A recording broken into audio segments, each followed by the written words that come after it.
So, all right. So first of all, I would like to apologize because this took much longer. I had like those technical problems. So I hope we can get started in the right foot now. And my name is Claudio Fida. I'm going to be conducting the study with you guys. Feel free to ask questions as we're going through this. And for us to get started, I'm going to share my screen and show you guys the passage that Anna asked me to cover for today.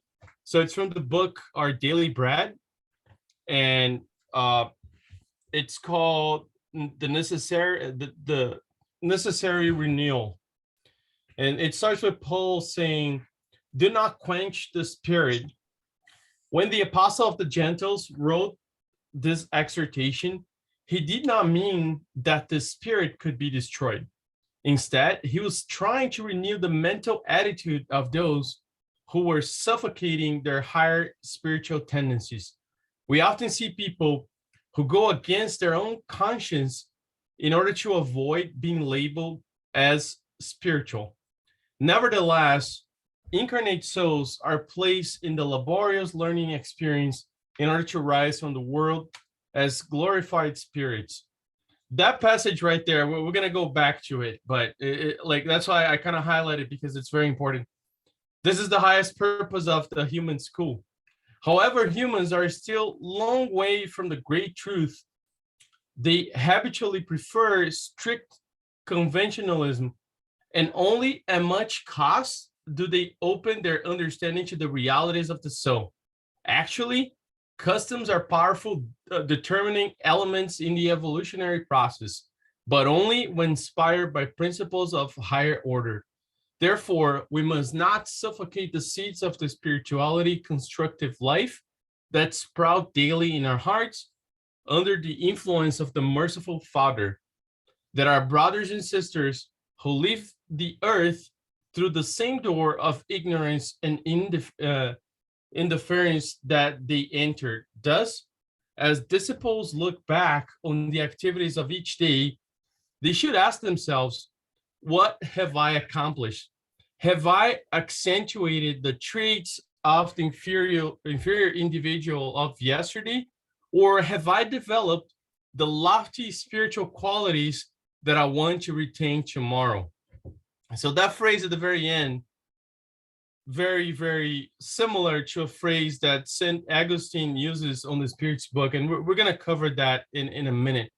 So in this particular passage here, the apostle of the Gentiles, Paul, he's basically talking about the very reason why we're here, which is inner transformation.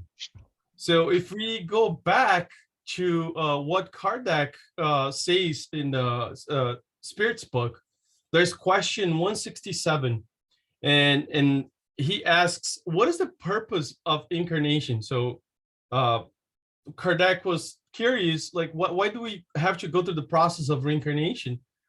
And then the answer from the spirits was atonement and the progressive betterment of humankind. Without this, where would justice lie, right? So in order to progress ourselves, we got to go through the process of living as a material being, as we are right now. And that process over and over will always make us better.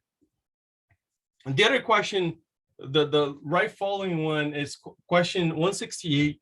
And then he asks, is the number of corporeal existence limited, or does the spirit go on reincarnating himself forever?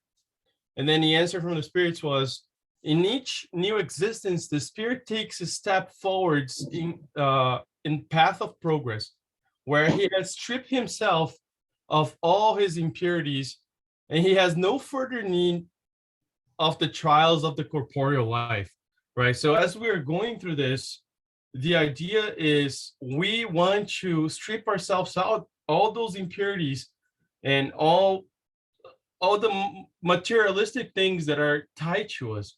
And it's so hard because the society kind of works the opposite way, right? So the society values people who has a lot of possessions, people that the values of our society in a way are still a little bit immature when it comes to our spiritual journey. So it's very conflicting on us when we're setting our own priorities to try to understand like which path to take, right? Should I be like focusing on my material life, and plus like there's so many struggles, so many crazy things going on in our